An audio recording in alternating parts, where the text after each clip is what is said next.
Сегодня я имею честь снова с вами делиться своими мыслями. Мыслей много, но я молюсь и надеюсь, что они будут практичными, приносящими плод. Это самый главный признак. По плодам их узнаете их.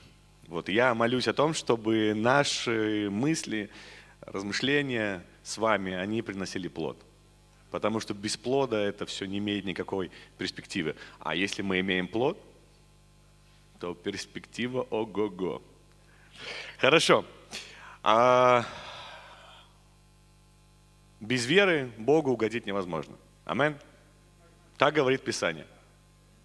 Но интересный факт, о котором я и хочу поразмышлять и молиться, потому что это проблема немалого количества людей. Оказывается, бывают препятствия в молитве. Что бывает, когда мы молимся, Бог не отвечает. Есть разные причины, и Библия их озвучивает. Есть много тем, которые можно поднять в этой одной большой теме. Как молиться без препятствий. Как преодолевать эти сложности, которые могут оказаться на пути, но молиться так, чтобы молитва была отвеченной, живой и настоящей. Я надеюсь, все хотят молитвы без препятствий. Молитву живую, сильную, настоящую. Такую молитву, чтобы иерихонские стены рушились. Я тоже очень хочу. Вот, я подниму только две темы. Две подтемы, точнее, которые меня лично заинтересовали, я о них размышлял в большей степени. Может быть, у вас есть еще свои темы, и размышляете об этом, это очень важная вещь. Потому что многие люди, кого я знаю, задавались, либо задаются вопросом. Мы молимся, мы верим, и иногда, правда, человек, вот он убежден, что он верит, но есть препятствия в молитве, но Бог не отвечает. И я не думаю, что неотвеченная молитва очень удовлетворяет нас, как верующих людей. Она не приносит радости и мира. И многие люди, они борются, как вот Дон Кихот с мельницей, да, там бьются с ложными врагами. Они бьются, думают, надо больше верить, надо сильнее верить, надо провозглашать сильнее, надо кричать сильнее и 200 раз сказать, как мантру повторять. А если копнуть, оказывается, есть просто препятствие, от которого надо избавиться. И оно иногда не такое сложное, но оно есть. И люди, не понимающие этого, не имеют мира. И вот я коснусь только двух тем, очень актуальных, очень важных, на мой взгляд. И начну я с темы о семье. 1 Петра, 3 глава, с 1 по 14 стих мы почитаем. 3 глава. «Также и вы, жены, повинуйтесь своим мужьям, чтобы те из них, которые не покоряются слову, жизнью жен своих без слов были приобретаемы, когда увидят ваше чистое, богобоязненное житье. Да будет украшением вашим не внешнее плетение волос, не золотые уборы или нарядность в одежде, но сокровенное сердце человек в нетленной красоте, которого и молчаливого, и молчаливого духа, что драгоценно перед Богом». Это драгоценно перед Богом. Это не для людей делается, это перед Богом драгоценно. Так некогда и святые жены, уповавшие на Бога, украшали себя, повинуясь своим мужьям. Так Сара повиновалась Аврааму, называя его господином. Вы дети ее, если делаете добро и не смущаетесь ни от какого страха. Также и вы, мужья, обращайтесь благоразумно с женами, как с немощнейшим сосудом, оказывая им честь. То есть не просто, сонаследница, оказывая честь, это подчеркивается, это действие активное. Оказывая им честь, как сонаследницам благодатной жизни, то есть мы и наши сестры одного уровня, мы все сонаследники. Дабы не было вам препятствия в молитвах. То есть одна из причин препятствий в молитве – плохое отношение внутри семьи. Здесь рассматривается отношение мужей и жен. Актуальный вопрос. Безумно. Кто не копается в интернете, поделюсь вам, что в интернете сейчас очень поднимается такая проблема, которая началась, которая является проклятием людей на самом деле. Конфликта Адама с Евой. Когда написано, что твое влечение к мужу твоему, а муж твой будет господствовать над тобой. Это проклятие на самом деле. Это очень страшное проклятие, оно по сути одно из самых древних проклятий, которое вообще есть на земле, когда пришел грех. Лично я, изучая эту тему, понял одну вещь. Это война полов. Война, кто важнее, кто главнее, кто больше страдает, кто больше работает. Это сейчас очень сильно актуальная тема. Люди сейчас живут этим, просто обвиняют друг друга. Я говорю, кто не знает, не копается сильно в интернете, может быть, вы знаете из личной жизни, может быть, у вас эта тема и не так актуальна, и слава Богу. Но как пользователь интернета скажу, и как работающий с молодежью человек, скажу, что постоянный вопрос, кто больше страдает, кто умнее, кто важнее. Приходят ко мне дети и говорят, а кто умнее, мальчики или девочки? Я обычно отвечаю так, я не знаю, кто умнее, но задающий этот вопрос очень глупый человек. Это однозначно.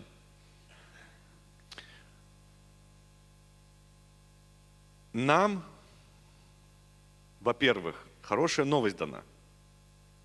Иисус распял с собой проклятие.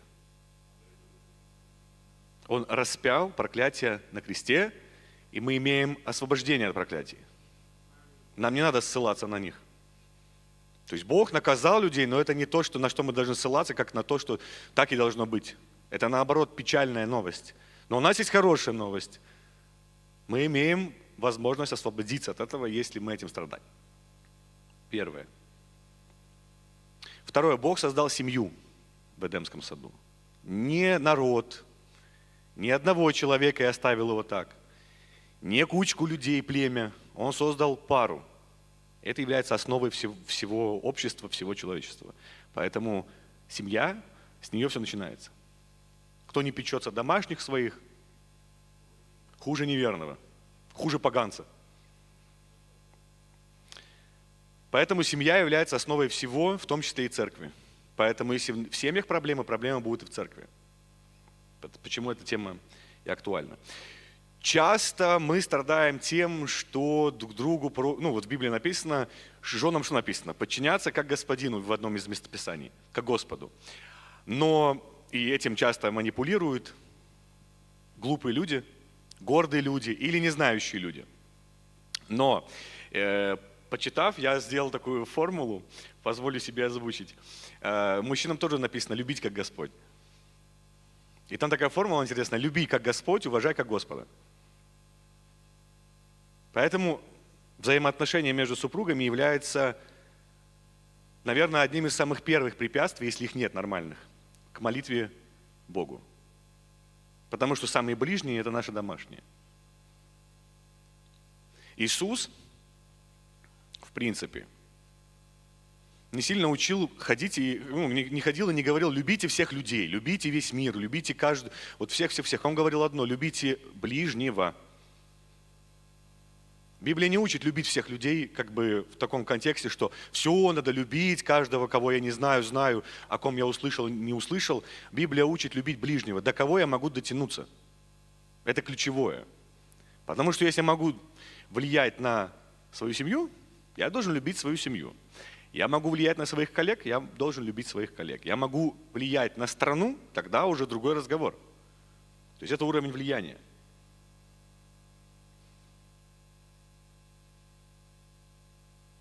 Но очень важный момент, что в Библии сказано: двоим лучше, чем одному.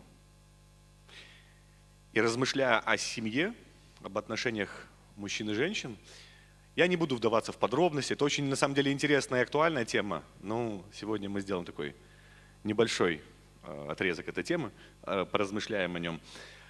Двоим лучше, чем одному. Вы когда-нибудь задумывались, задавали себе вопрос? Надеюсь, что да. И в первую очередь я обращаюсь к супругам, во вторую очередь уже к просто людям, которые имеют близкие отношения с кем-либо. А со мной, этому человеку, легче живется или нет? Слава Богу. Если да, слава Богу. Мне с моей женой легче, чем без нее. Я не знаю, как моей жене, я ее спросить лично. Я могу насочинять что угодно. Мне легче с ней намного. Мне с ней интереснее, мне с ней лучше. Но вот это очень важный вопрос, который люди себе не часто на самом деле задают. Написано в Библии, что двоим лучше, чем одному. Но сейчас очень много людей, я думаю, что и раньше, это, наверное, вообще всю историю человечества актуальная проблема, которые могут сказать, мне одному было бы легче. Это правда, немало людей страдают от этого. И не без причины. Не без причины. Это очень актуальная проблема. Но Библия говорит, двоим лучше, чем одному. То есть, если Библия говорит двоим лучше, чем одному, исключением является только одна причина – полное посвященное служение Богу, как Павел. Это единственная причина, которая оправдывает человека не жениться. Я женат на служении, грубо говоря, если так можно выразиться. Я служу, рожаю духовных детей в церковь и так далее. Полное посвящение. То нет никакого другого оправдания человеку говорить, ой, если мне хорошо с ней, мы идем на правильном пути. То есть Бог так и создавал, чтобы нам было хорошо. И если мне плохо, то значит есть какое-то препятствие. Это хороший ориентир на самом деле. Задайте себе вопрос, легче ли вам, чем с этим человеком, чем без него, и легче ли ему с вами. Вот особенно мужья, спросите своих жен, легко ли с вами? Это правда очень актуальный вопрос. Легче легкого, да? Да что мы совсем легкие. Во мне просто 105 килограммов любви, да? Иногда нелегко, но по-всякому бывает. И я недавно общался с женой и сказал, если бы сейчас меня спросили, это просто мысль сейчас пришла, если бы меня спросили, какая одна из самых важных черт характера в человеке, которого выбирать как супруга, помимо доброты, служения Богу, я бы назвал, наверное, умение учиться. Умение признавать правду и подчинять себя истине. Это безумно важная вещь. С таким человеком будет легче, даже если вначале было нехорошо. Мы научим друг друга. Бог научит нас. Главное, чтобы человек умел учиться. Вы умеете учиться? Амен. Благословляю, как учитель, вас всех на то, чтобы уметь учиться. Хорошо. Здесь очень важный момент. В супружеской паре, вот в этом примере, есть очень важный момент. Что, например, если я поссорился с женой, иду к Богу, молюсь, и у нас нет мира какое-то время, проявляется очень сильный критерий, очень интересный критерий и важный – зацикленность. Я поссорился с женой, я любые другие вещи, даже если я делаю спокойно, я, как мужчина, у меня думает одна извилина, либо вторая извилина. И мне, если я работаю, я могу чуть-чуть забыть, что дома произошло, и заниматься делом. Но все равно будет всплывать этот конфликт. Не будет человек спокойно жить, который любит свою жену, то же самое и жена, жить спокойно, зная, что вот у нас неспокойно в нашей жизни, в наших отношениях. Не будет ему мира в сердце. Все согласны, я думаю. Так вот, зацикленность является одной из одним из главных признаков того, что у вас есть препятствие к молитве. Если человек ходит как хомяк в колесе, поэтому не будь хомяком, вокруг хомяку что там, поверни направо, там целый мир. А он ходит в колесе и бежит, и думает, что он пробегает километраж, а стоит на месте. Так некоторые верующие люди, они думают, что они делают духовный прорыв, но бегают в колесе. На самом деле никакого прорыва нет. И все время возвращается в одну и ту же яму, в одну и ту же яму, в одну и ту же яму. Зацикленность – это признак того, что человек находится в состоянии, когда есть препятствие в молитве к Богу. Это такой ориентир. Потому что человек, который не имеет этой зацикленности, и который имеет нормальные отношения в семье, в церкви, в обществе, даже если что-то не так произошло. Ну вот, например, смотрите, я с женой, что-то не поделили. Бытовая ссора. Не говорим там, конфликт жесткий, просто бытовая вещь. Недопоняли друг друга. Чисто человеческая причина. И я все равно знаю, что посуда может быть не помыта, надо помочь. Я все равно знаю, что, может быть, надо сходить в магазин. Есть обязанности, которые я исполняю. Верующий человек, если мы переводим это в более большой масштаб, который не имеет препятствий в молитве, он неважно, не понимает, у него какое-то препятствие, он не получил еще откровения, он попробовал, не пошло, он все равно знает, что есть другие обязанности, которые он должен делать. Но если я не знаю, например, кем мне стать в служении, условно, разве нет обязанностей в церкви более маленькие, которые надо выполнять? Есть.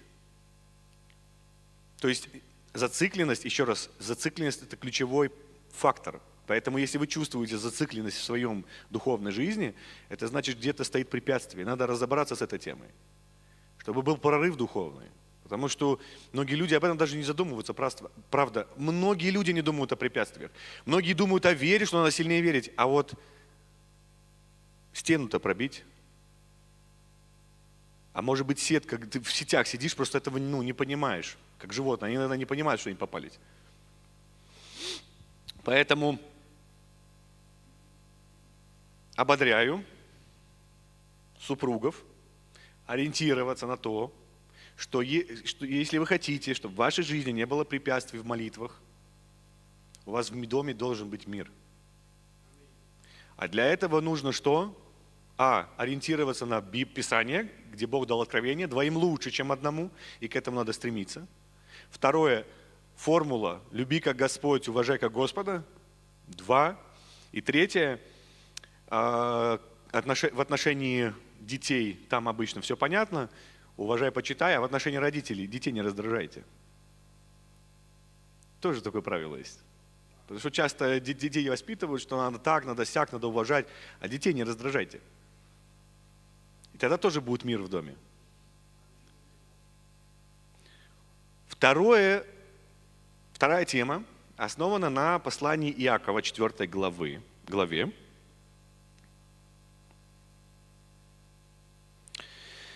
Послание Иакова, 4 глава, с 1 стиха. Мы разбирали эту тему в воскресной школе с детьми, с подростковой группой, со старшей нашей группой. Поэтому я решил эту тему тоже внести, потому что сам получил некие откровения внутри разговора с детьми. Прочитаем. «Откуда у вас вражды и распри? Не отсюда ли от вожделений ваших, воюющих в членах ваших? То есть не от прихоти ли порабощающих вас? Желаете и не имеете, убиваете, завидуете, не можете получить, достигнуть.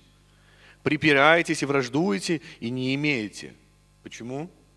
Что не просите? Есть категория людей, опять же, будем сейчас экстраполировать все на разные масштабы.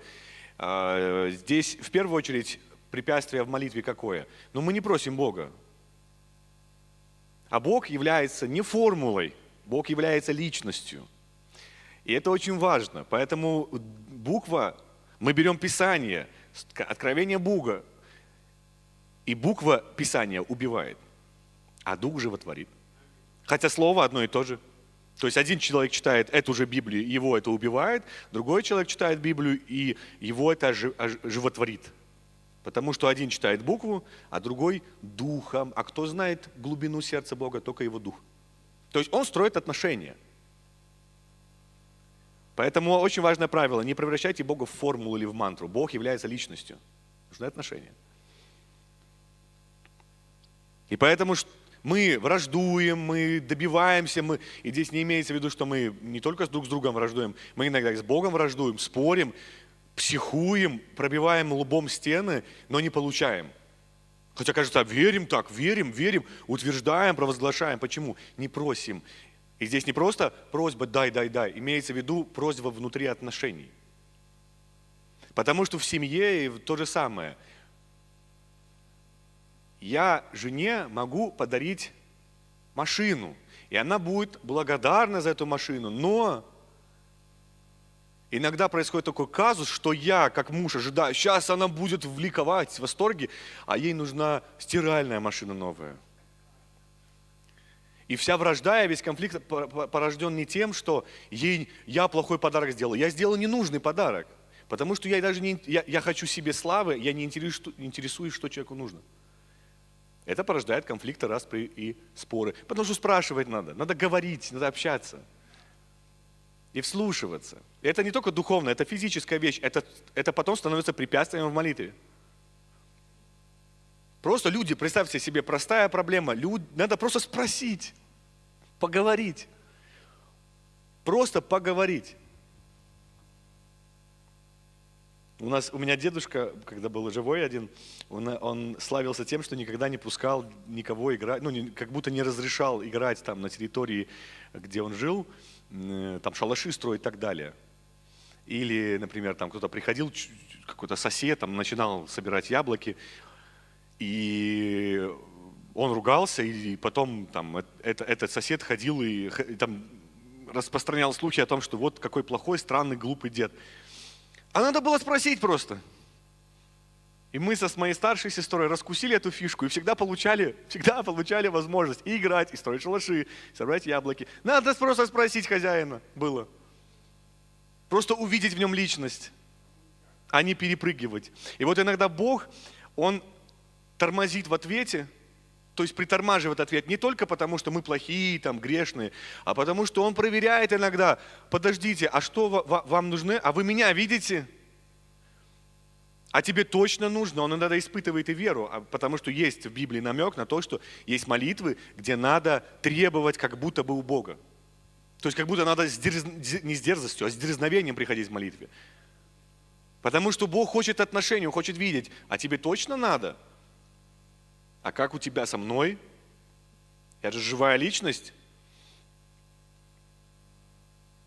И если этого нет, если нет такой просьбы, то да, у нас вражды, ссоры даже с Богом.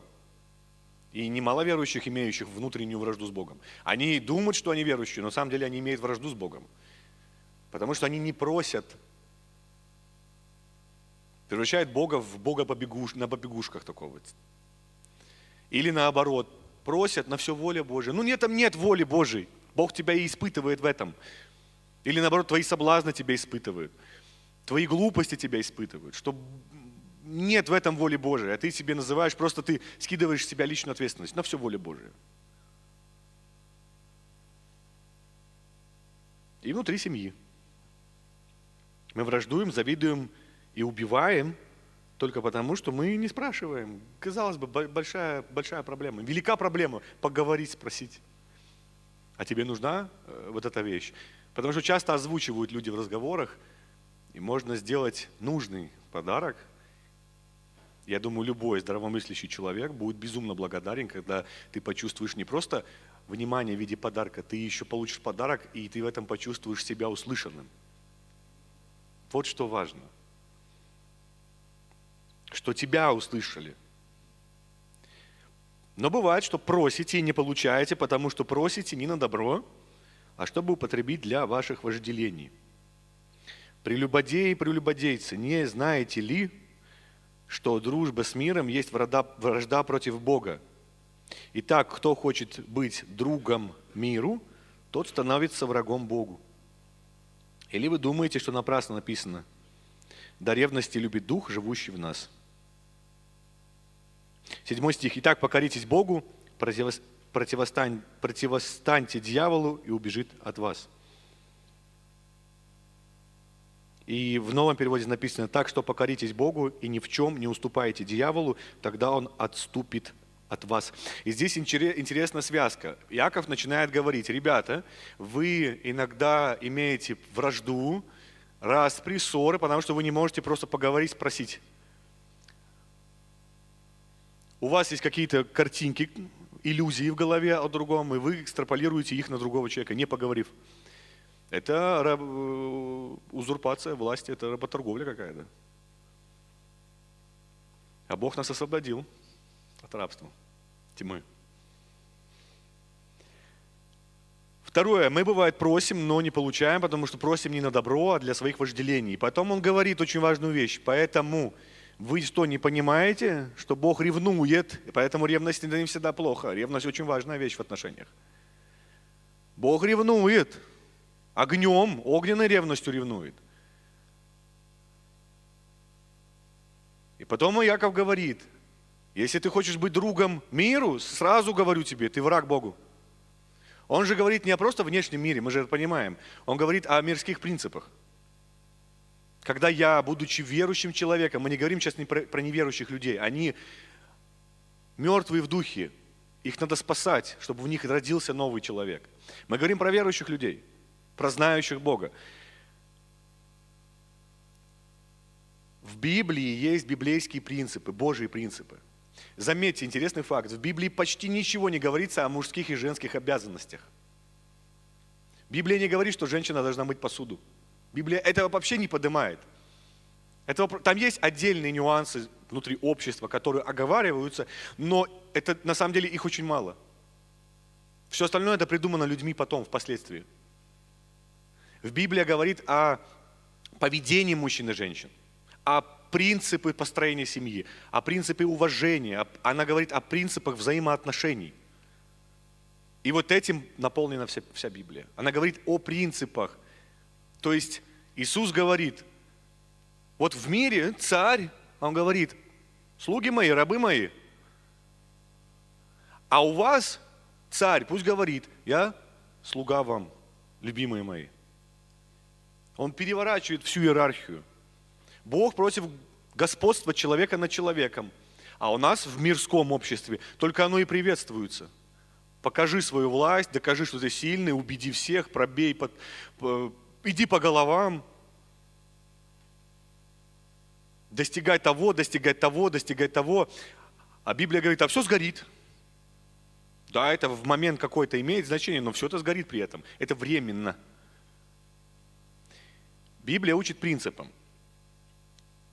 И вот у нас в воскресной школе мы сидим и говорим, в один момент поднимается вопрос, представляете, Библия учит принципами, один из главных принципов – это спасение людей. Вообще цель нашей жизни – это спасение наших домов, наших детей, наших семей, наших близких, друзей и так далее, и так далее. Жить свято в своем окружении, прогонять тьму – это одна из самых важных вещей. Все остальное, это, говорю, второстепенно, важно, но второстепенно. Первично – это святая жизнь в отношении с Богом и отношениях с людьми. И спасение тех, кто не спасен. Влияние на них. Что мы видим? Дети говорят, я говорю вот ребятам, вот в Библии написано, что когда кается один грешник, небеса ликуют. Больше, чем о праведных, потому что праведные уже спасены. А тут грешник покаялся, человек выздоровел, родился новый духовный маленький ребенок, он расти будет. Это же радость. И девочка спрашивает вопрос интересный. Она говорит, то есть я должна снова нагрешить, чтобы вернуться, и мне радовались? Я говорю, не, подожди. Ты говоришь это из зависти. Вспоминаем начало послания Иакова, 4 главы, что мы враждуем и завидуем. А зависть это не всегда, что я хочу как у того. Зависть это иногда я хочу, чтобы у того было как у меня. Я не против жить в этой луже со свиньями, но он тоже должен жить в этой луже со свиньями. И это относится не только к другим людям, это даже мы мужьям и женам и детям желаем. Не, ты не вырвешь, и ты должен пройти, что я... Вот я в свое время проходил, и ты потерпишь. Я думаю, не раз слышали эту фразу. Вот я мучился, и ты должен помучиться обязательно. Обязательно должен помучиться.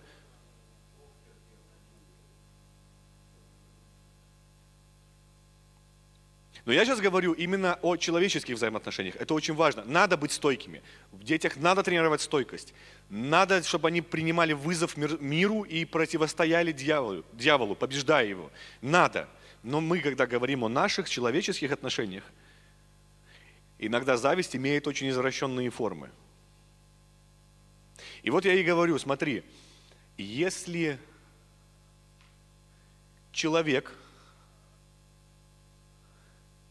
маленький, полуторагодовалый, ходит в памперс, и родители пытаются научить его ходить в туалетик, как взрослого, то есть учат. Когда вдруг у него получилось без препятствий, что делают все? Радуются. Человек научился, поднялся уровнем. И я ей говорю, это не значит, что я, 33-летний мужик, должен повторить его путь. Но некоторые верующие так и живут. Они одевают памперс, думая, что сейчас все будут хлопать, что он когда пересядет в туалет. Из зависти о славе. А мудрый взрослый человек понимает, что да, маленькому человеку грешному мы радуемся, но я уже среди ликующих внутри. И это была ошибка старшего брата, из-за чего он потерял понимание, что он является наследником всего. И он потерял возможность использовать те дары, что ему даны были.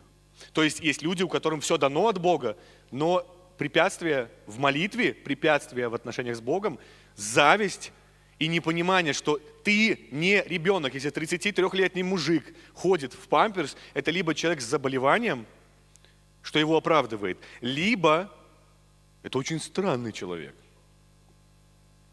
который как-то в 32 годам ничего не понял в этой жизни. И либо этот человек духовно имеет заболевание, что бывает, люди ходят по 20 лет в церковь, но они остаются маленькими детьми, у них какая-то мутация внутри головы, внутри понимания, им надо исцеление. Либо это не сильно-то и верующий человек, не понимающий духовных принципов, он в принципе и не учится. Значит, ему надо родиться свыше. Он еще не родился. Или не дородился. Что очень странно звучит на самом деле. Но Яков говорит, особенно мне в новом переводе нравится, так что покоритесь Богу. Чем покориться Богу? Живя по Его принципам. Это покорность Богу. Живя по Его принципам. Строя свои взаимоотношения, основывая на понимании Бога, как строить взаимоотношения.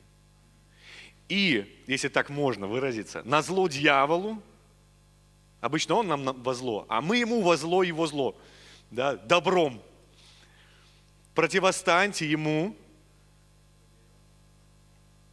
И в новом переводе написано, ни в чем не уступайте.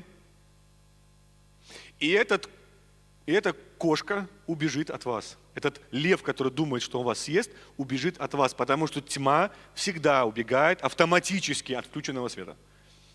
Это работает автоматически. Это работает автоматически. Он приходит и говорит, ты должен, посмотри на него, посмотри на нее, а ты говоришь, кш-кш.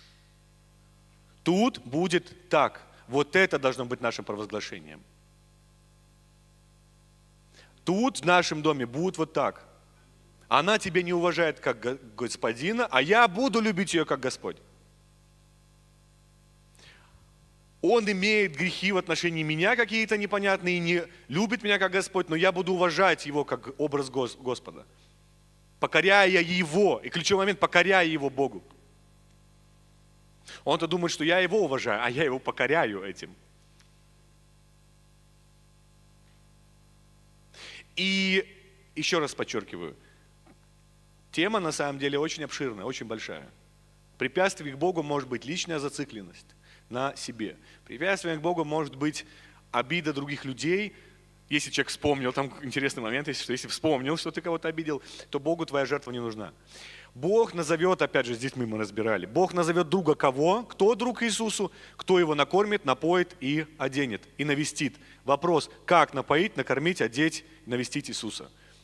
Задал я детям, и у нас была интересная очень дискуссия, как это можно физически сделать.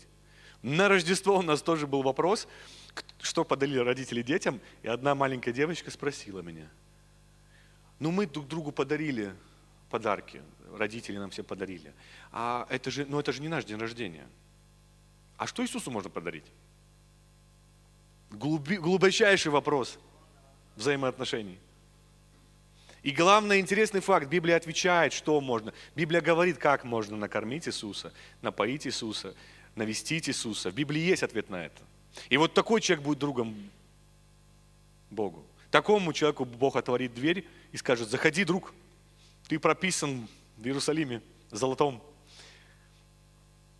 А тот, кто думает, что он друг, не строя отношений, не видя личности за всеми чудесами, будут персоны без определенного места жительства. Духовный бомж, грубо говоря, что очень печально на самом деле.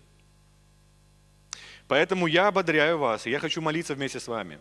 Первое, чтобы мы имели откровение, если мы слепы, чтобы Бог помазал мазью наши глаза, если мы глухие, уши, чтобы нам пробил. Видеть препятствие, если оно есть. И я надеюсь, что у вас нет препятствий. Я надеюсь, что вы будете молиться за тех, у кого, может быть, есть препятствия.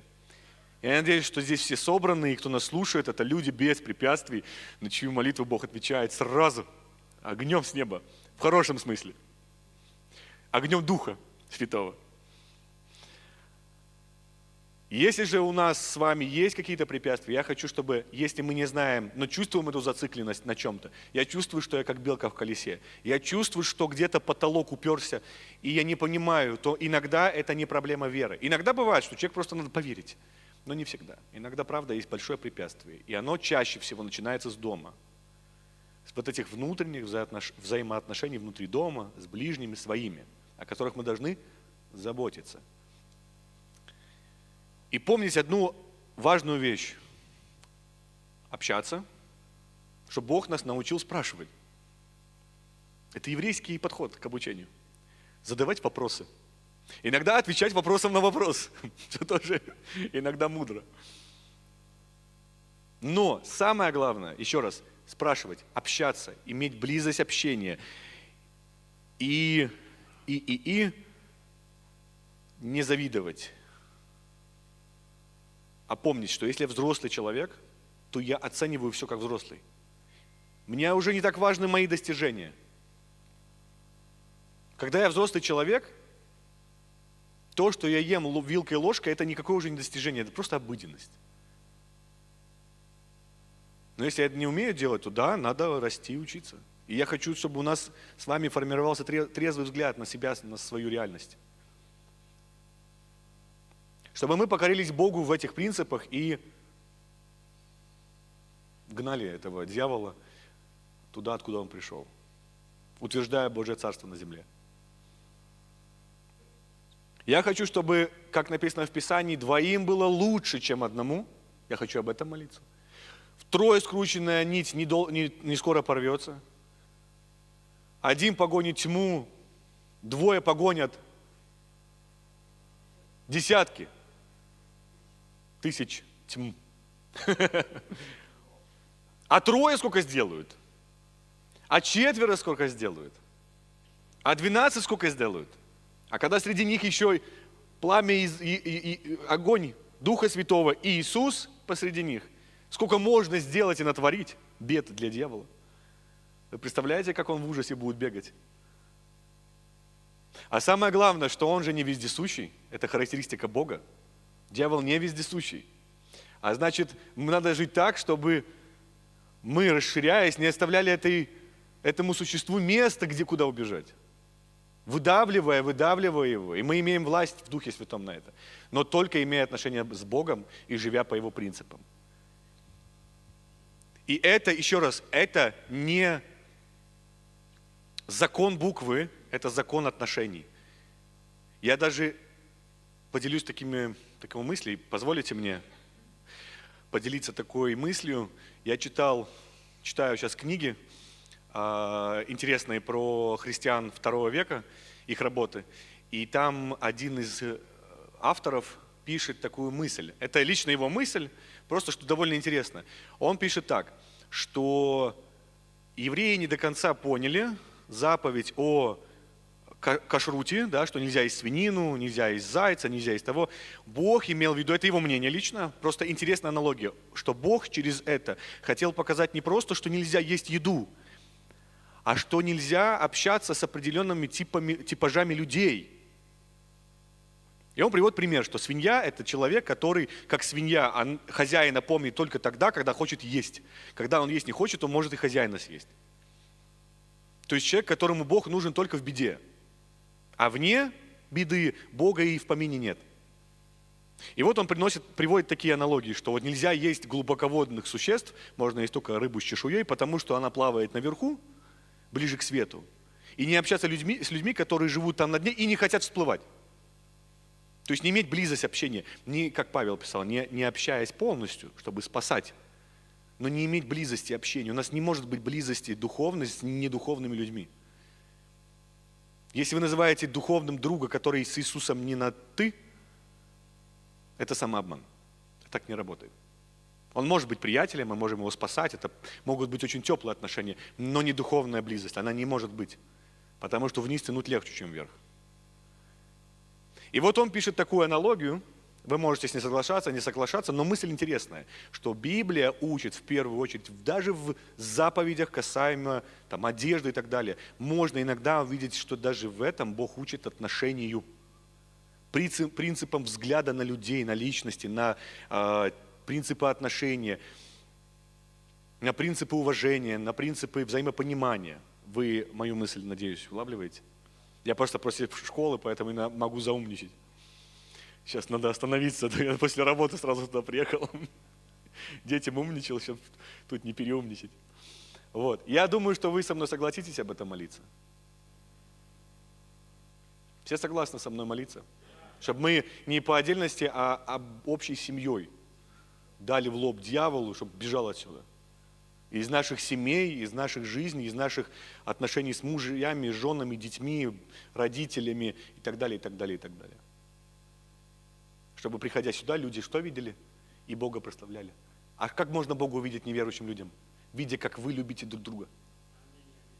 Что иногда сложно, я согласен. Не скажу, что прям я всех люблю, бывает сложно по-разному, но в этом и есть борьба. Вот с этим надо бороться.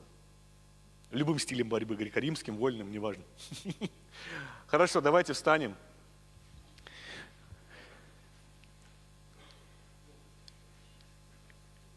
Но приходящий к Богу должен веровать, что Он есть, и ищущим Его Он воздает.